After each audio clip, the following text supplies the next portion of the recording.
tem uma coisa que eu sempre digo, é que o conhecimento é a nossa principal arma para acabar com ideias pré-concebidas, pra gente conhecer melhor o mundo que a gente vive. E quando eu falo em conhecimento, eu não tô falando só do conhecimento acadêmico, que é muito importante, que a gente aprende na escola e na universidade.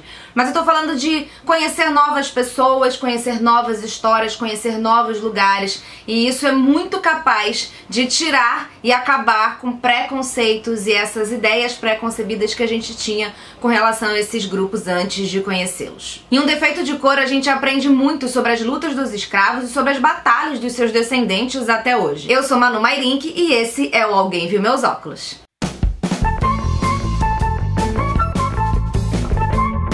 Um Defeito de Cor, de Ana Maria Gonçalves. Esse livro aqui foi lançado em 2006 e traz a história da Kehinde, ou Luísa Maim, uma africana sequestrada do seu país de origem e trazida para o Brasil como escrava lá no século XIX. A Luísa é a mãe do Luiz Gama, um escritor, jornalista e o patrono do abolicionismo no Brasil, e ela lutou muito com escravos e não escravos que eram revolucionários, que estavam aí lutando pela abolição da escravidão no Brasil, e ela foi muito importante no contexto da revolta dos malês. Historicamente, o que se acredita é que a Luísa ela viajou muito pelo Brasil em busca do filho dela, o Luiz Gama, que teria sido sequestrado ainda na infância pelo pai dele, e ela viajou, correu atrás, ela começou a ser perseguida por conta da participação na revolta dos malês e foi até a África, né? Ela voltou para a África, e interessante ver no livro como que ela estranha muito esse retorno, porque ela viveu basicamente a vida inteira no Brasil, cresceu no Brasil com uma outra forma de viver e de ver o mundo. E esse livro, ele é como se fosse uma carta da Luísa para quando ela tá voltando pro Brasil. Então ela conta é como se fosse uma carta pro filho dela, que ela tá vindo buscar, ver se encontra, quem sabe, novamente, e vai contando toda a sua história de vida.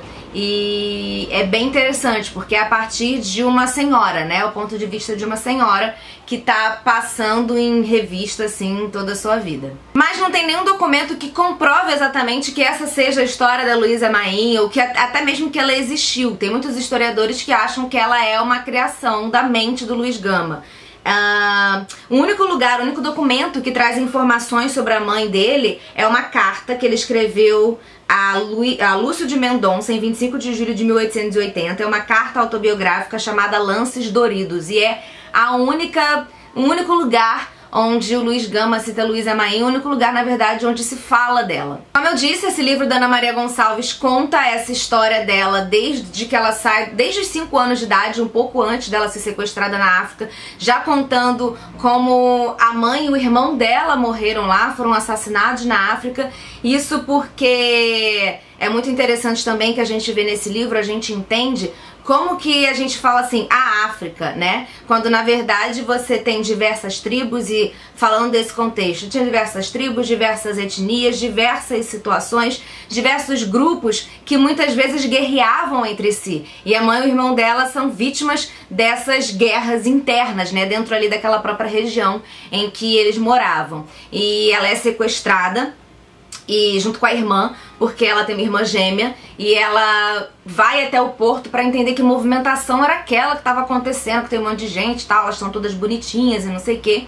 E elas são sequestradas porque gêmeas, naquela crença, dariam sorte. Então elas são sequestradas para dar de presente para alguém aqui no Brasil. E a avó chega lá, eu tô contando assim, parece que é um spoiler, mas é apenas o primeiro capítulo do livro, porque o livro tem mais de 1000 páginas.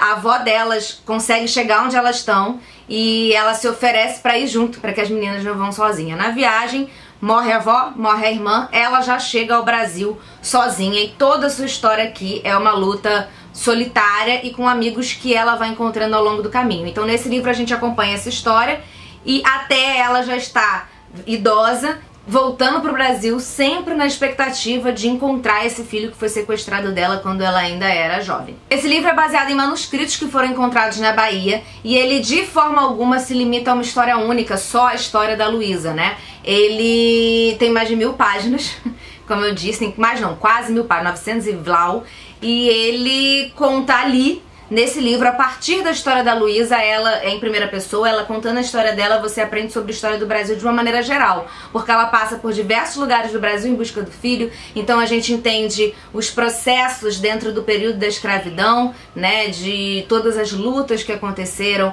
como as pessoas eram tratadas, como os brancos eram tratados, como os negros eram tratados, dentre brancos e negros as diferenciações que existiam, as questões de cultura, enfim, a gente aprende muito sobre esse período histórico dentro dessa perspectiva, que é uma perspectiva que a gente não costuma ver muito, que é a perspectiva de uma mulher negra, idosa, que veio da África sequestrada, que foi escrava por uma parte da vida e na outra vida ela viveu com o estigma de ser ex-escrava.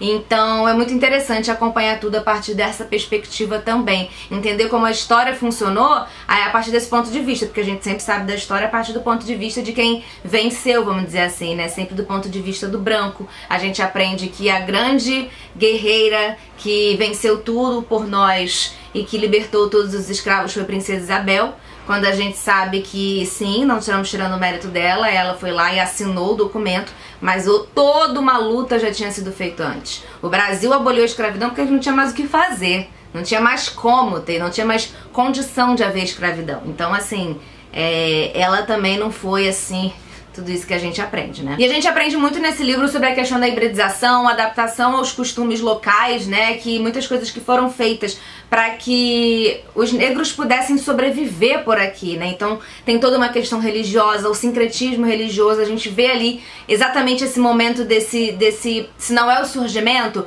mas dessa fortificação, a gente entende como funcionavam essas festividades e muitas que funcionam até hoje. A gente vê, por exemplo, na questão religiosa, né, como a gente está nesse assunto, que ela fala de que quando esses negros chegavam ao Brasil, eles tinham que receber os nomes cristãos, né, os nomes em português. Então ela chamava Querrinde, você não pode chamar Querrinde em terras brasileiras. Todos eles, antes de descer para a terra, o padre subia no navio e batizava todos e eles mudavam de nome. Todos ganhavam novas certidões com novos nomes e eram obrigados a ser batizados. Então, para você ver como que a religião cristã, na maior parte das vezes historicamente, e aqui só um exemplo, ela foi imposta na sociedade, foi imposta para as pessoas, e muitos desses negros se sentiram acolhidos por essa religião e outros tantos lutaram até a morte para poderem permanecer com as suas crenças, e outros tantos se adaptaram dessa maneira do sincretismo religioso. Então aí sim ela ficou conhecida como Luísa. Ela tentou passar uma perna lá no padre, na verdade ela passou uma perna no padre, mas para viver na sociedade ela tinha que dizer que se chamava Luísa. Aliás, esse livro é fruto de uma pesquisa muito longa sobre a sociedade brasileira no século XIX, tem uma bibliografia bem extensa no final, em que a gente vai aprendendo realmente bastante sobre essas disputas, a partir realmente de uma pesquisa que foi realizada. Então vários historiadores foram pesquisados pela autora para poder se construir essa imagem, essa sociedade ali. Então, como eu disse, isso faz com que o livro ganhe muito, né? Ganhe como documento mesmo histórico. Uma coisa que eu acho muito legal desse livro é a gente perceber as origens de tantos dos nossos costumes e tantas coisas que a gente faz que são entendidas como genuinamente brasileiras, mas que nesse livro a gente percebe como são fruto de muitas lutas e muitas disputas, né? E de como muitas coisas foram impostas, e como você tem essa luta para que você consiga manter a sua, e aí vira uma coisa que parece que é genuinamente brasileiro, mas pra ser assim, teve muita porrada, sabe? Além disso, ali a gente percebe a origem, né? Já tá no século XIX, você já tá em lutas mais intensas ali contra a escravidão, então ali já tem algumas coisas que estão muito dentro da sociedade. Então mas a gente vai percebendo nesse momento como vários dos nossos preconceitos e das nossas ideias, coisas que infelizmente ainda existem hoje em dia, elas têm início lá, sabe? Na questão da escravidão. Então, pra mim, quando eu leio uma coisa dessa, quando eu escuto relatos, né? Eu que sou uma mulher branca, quando eu escuto relatos de tantos amigos e tantas pessoas falando sobre suas vidas, e quando eu leio um livro desse, pra mim fica muito óbvio que a história da reparação histórica, da necessidade de uma reparação histórica é muito real, não é uma balela, né? E vem à minha cabeça aqui a questão das cotas para entrar na universidade. Historicamente, as vidas foram muito diferentes para quem é branco e para quem é negro. Seus pais, seus avós, seus bisavós. Muitas das pessoas negras da minha idade, que tem aí por volta dos 30 anos, não sabem de onde vieram seus antepassados, seus bisavós, né? Ou até talvez seus avós, mas principalmente seus bisavós. Não tem noção, não se sabe. Eu sei de onde meus bisavós vieram, sabe? Eles têm lá a certidão bonitinha, embora fossem pobres, eram europeus, né? Então, assim, quando você fala de escravidão, quando você fala de negros, você não era humanizado, realmente, né? E tem alguns trechos no livro que ela fala isso de uma maneira muito clara.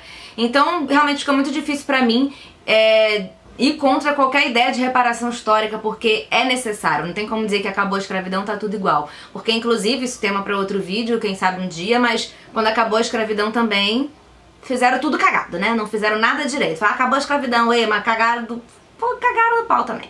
Em março de 2019, alguns sites publicaram que Um Defeito de Cor vai virar minissérie na Rede Globo. E aí, a Ana Maria Gonçalves, que é a autora, deu uma entrevista, né, e falou sobre essa adaptação pra TV. E ela falou assim, vai sair em 2020. Então deve sair esse ano. Não ouvi falar mais depois dessas matérias, mas estamos esperando. Conversei com a Maria Camargo, que é roteirista. Não quero acompanhar, não tenho desapego suficiente. Porque muita coisa vai ter que ser cortada, né, porque o livro é enorme. Uma das coisas que consegui conversar com eles foi de ter uma equipe feminina e negra, e isso tem. Temos 2 homens negros, uma mulher negra e mais um homem e 2 mulheres brancas.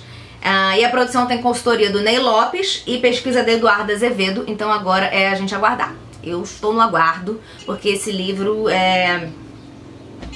me consumiu mesmo, assim, eu entrei na história dela de uma maneira muito intensa, me fez refletir sobre muitas coisas. Isso aqui que eu fiz aqui no vídeo, embora o vídeo tenha ficado grande, é um apanhadinho, sabe, do quanto o livro me ensinou. Então eu recomendo muito pra vocês e não se espantem com o tamanho, porque é um tijolão. Não se espantem, se você lê no Kindle parece menor porque tu não vê a quantidade de páginas, mas se você vê na livraria é um tijolão, não se espante porque vale cada página. É isso, um beijo e até o próximo vídeo.